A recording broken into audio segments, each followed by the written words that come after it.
guys, and welcome to Escape Wheel Watch Reviews. My name is Steve, and today we're going to be reviewing the Ember Rocket. I got this watch sent to me for free. However, I do not get to keep it. It's going on to the next reviewer or going back to Ember themselves. But no matter how I get a watch in for review on this channel, you're always going to get my honest opinion every single time. And if by the end of this review you want to pick this watch up, I will leave a link down in the video description. It's not an affiliate link or anything like that. It just takes you to the Ember website, and you can poke around and see what you see. The retail price for this watch is about $605 US. That's before any taxes, VAT, or tariffs. They offer these with or without bracelets on rubber or leather, and they also currently have this watch on sale for as low as $484 US. I believe it's $584 US with the bracelet. The watch comes in 4 different colorways that you can see on the screen right here. I think they all look pretty good. That pink one, if I was a pink wearing guy, would probably be the one that I'd pick. The watch case is made of 316L stainless steel. It has what I can only assume is a sapphire crystal. We'll test it here in a little bit, but it wasn't listed anywhere on the spec sheet. It has a screw-down crown, a screw-down case back, 100 meters of claimed water resistance, Swiss BGW9 Lume on the dial and the hands, and the watch is powered by the Seiko NH38 automatic movement. So this is a really unique design from a British Microbrand. This seems to be the first from the company, and if that's the case, I can't wait to see what they come up with next. Sadly, I don't have the bracelet to review for you guys, but I say we get right into this configuration. But before we do, let's do a quick wrist check. Today, wearing the branch sector dial. This thing is absolutely incredible. I hope to get a review for this one for you guys very soon. It is just gorgeous, though. All right, let's get into dimensions. Got a case diameter of 39.9 millimeters, case thickness of 11.4 millimeters, got 20 millimeter lug width. Lug tip to lug tip is bang on 47 millimeters, and on the included rubber strap, it weighs 102 grams. So it's a pretty classic set of dimensions, 40 millimeters by 47. Good thickness as well. You can see it's a fairly flat case. It kind of reminds me of a Samurai.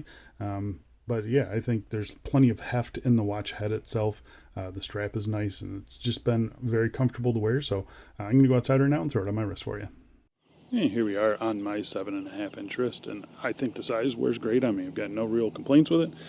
Somewhat of a flat case, but I think it works. I do. I definitely think it works. I like the polished accent on the bezel. Kind of unique for a bead blasted case, but yeah, I just like the way it looks. Very angular. Cool dial design. The crystal could use some more anti-reflective coating though. And popping out in some more direct sunlight there, you can see the very dark blue dial there. But again, I think it all looks pretty darn good. Very legible in my opinion. You got nice big indices, or I guess lack thereof, which it just makes it easy to read. So yeah, I do like the legibility on it. I like the strap on it as well, which we'll talk about here in a little bit. But let's go throw it on a couple other straps and let's get back to this review. And here we got a cut to size FKM.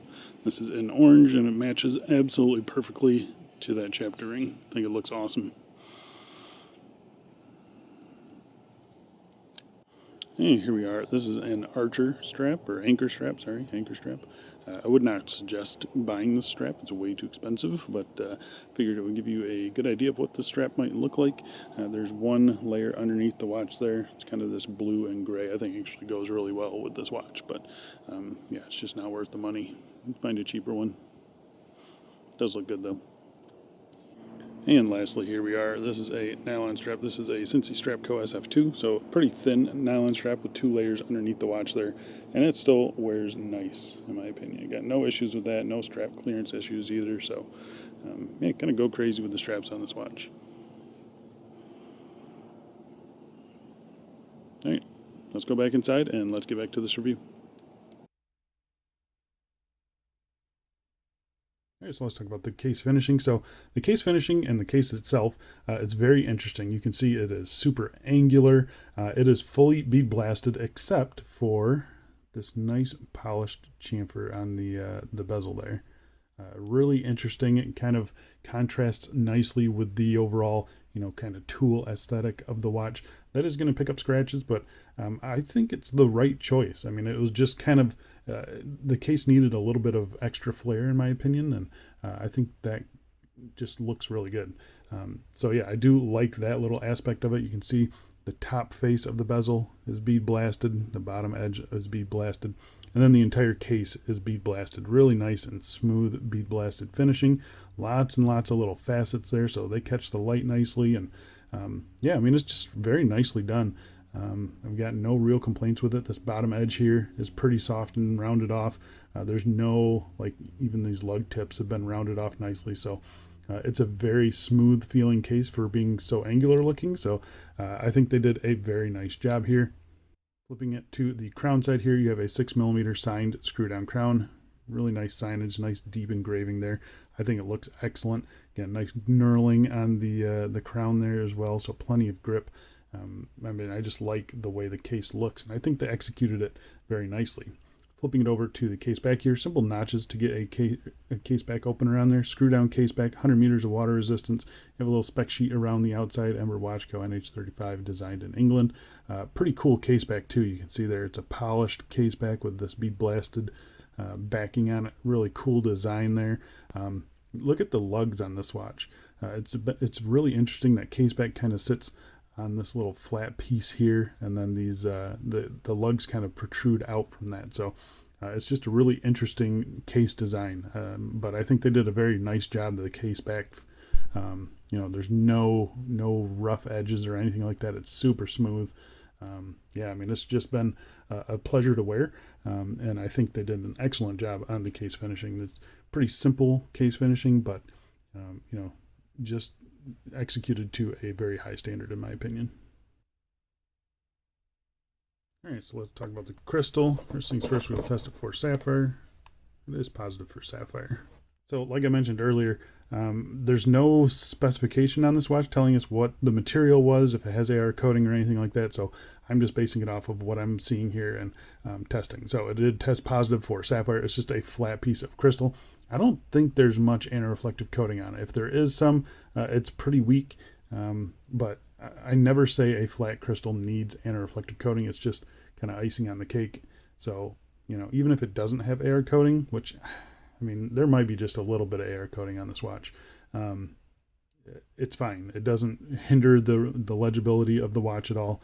It's super easy to read this thing. So yeah, I think the crystal on it's fine. It's, you know, flat sapphire, pretty basic, but yeah, no major complaints with it. You can see barely, I mean, just barely sitting above the bezel. So yeah, it's a decent crystal. All right, so let's get into the dial on this watch, and I gotta say, this is the star of the show. It's really, really cool. It's a sandwich dial, so you can see the lume is kind of on the separate layer underneath the top layer of the dial there. Really nicely done, filled with BGW9. We'll get to the lume shot here in just a second. But we have a sloped chapter ring around the outside in an accented color. In this one, obviously, it's orange. And then the dial itself is just a matte printed dial. It looks really good. Simple white minute track printed around the outside.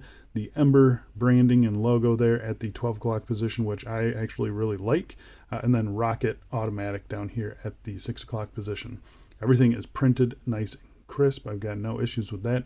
You know, it's not a super fancy dial other than being sandwich, but it's well executed. I think it's super easy to read. And yeah, I mean, it just looks really, really cool. The handset that they chose, I think it's decent. I would have done something a little bit different. I probably would have gone with white hands on this model. And then, you know, black hands for a different one. I don't know, there's just something about this where the silver hands seem a little bit out of place. I don't know what it is. Probably because there's no other applied aspects to the dial maybe. But yeah, it's just, they're fine. I've got nothing against them. I just kind of wish that they were white. I think it would make it that much more legible and kind of flow with the design a little bit better in my opinion. But the hands that they chose, they're nice and big and bold, good length on them as well. Nice second hand sweeping along there. I do like the second hand. It's pretty simple again, but you know, nicely executed. The proportions all seem very good. Everything seems centered nicely.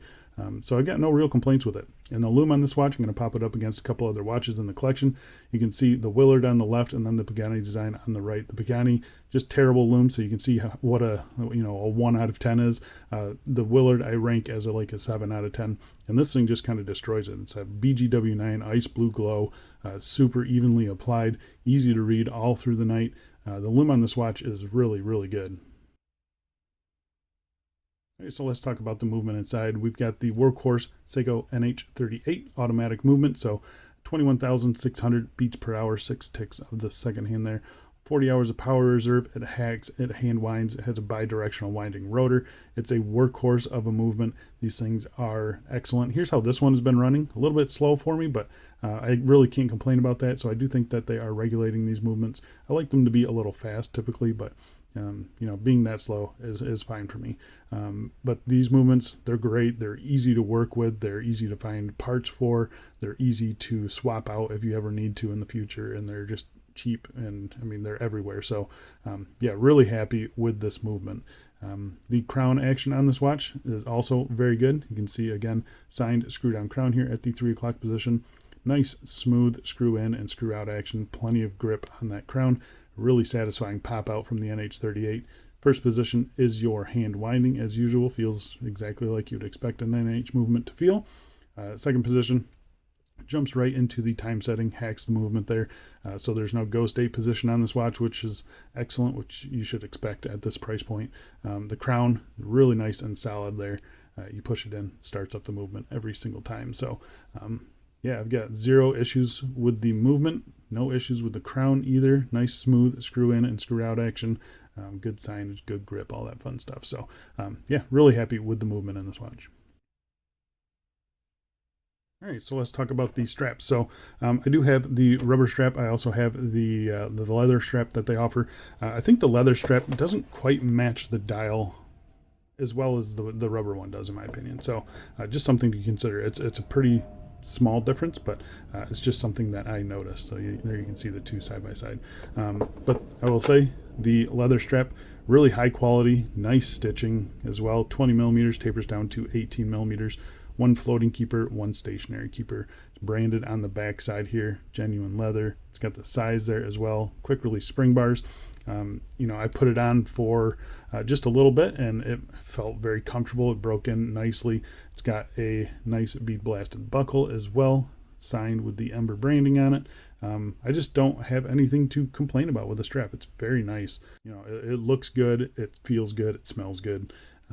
Plenty of adjustment holes as well. So I do really like the leather strap on this watch. However, I would probably opt for the rubber strap. If you're not going for the bracelet, get the rubber strap, because the rubber strap is actually really, really good. Again, 20 millimeters tapering down to 18 millimeters at the clasp. You have 2 floating keepers here. Again, the signed Ember buckle. It's a decent buckle. There's no sharp edges or anything on it. It's kind of got this little notch here, so the strap fits better on there. So it's not unsightly and sticking out or anything like that. It fits just perfectly, just like that. So really happy with that. You got this really cool texture on the underside there. Quick release spring bars as well. I've had this strap on a few different watches. I believe the Seastern uses something very similar to this one. The material is just super, super soft, super flexible, very, very comfortable. It's a very dense FKM material. But it just looks really good. I love the pattern on it. You kind of have these stripes down the outside, and then I don't even know what kind of pattern that is, but it just looks really good. My only complaint really is that it's maybe just a little bit too long. This thing is set up for probably 8.5-inch wrist probably, and then you have an extra little bit sticking out there. So when I do have this on, you probably noticed it earlier, you could kind of see the tail sticking out the other end. That's really my only complaint about it. And that's a pretty minor complaint in my opinion. But the strap itself is excellent. Sadly, I don't have the bracelet. The bracelet looks fantastic. I would probably go with the bracelet if you're buying this watch, because I think it flows wonderfully with the case design. Sadly, I just don't know if it's any good. So you're going to have to watch some other reviews, or take a gamble and get it that way. But I do really like these 2 straps that they offer. I think they're excellent. So there you go, guys. That is the Ember Rocket, British Microbrand with their new release. I think the price is a little high, $600. You usually get the Miyota 9000 and not an NH movement. You get a little bit more interesting crystal on this watch. So, there's some other brands out there that offer a similar design as far as the case goes. For me, it's a little bit of a hard sell. If you love the design of the dial, I say go for it. There's not anything really holding me back from recommending this watch to people, but you just got to be aware of what else is out there. RZE, they make cases very similar to this one, and they're titanium and they're hardened and they're about the same price. So you get a little bit more watch in that regard, but the dials are a little bit more plain. So yeah, you just kind of have to, weigh your options, I say. There's nothing wrong with this watch. I think it's just a little bit overpriced. The sale price makes it a little bit more palatable. And if you are a fan of British Microbrands, obviously that plays into it a little bit as well. But yeah, I think the watch is great. I think it's just priced just a little bit too high. Get it on sale if you can. And I think you're going to really enjoy it because it's a pretty cool looking watch in my opinion. I think that's it for me. Thanks a lot for watching, and I will see you in the next one. See ya.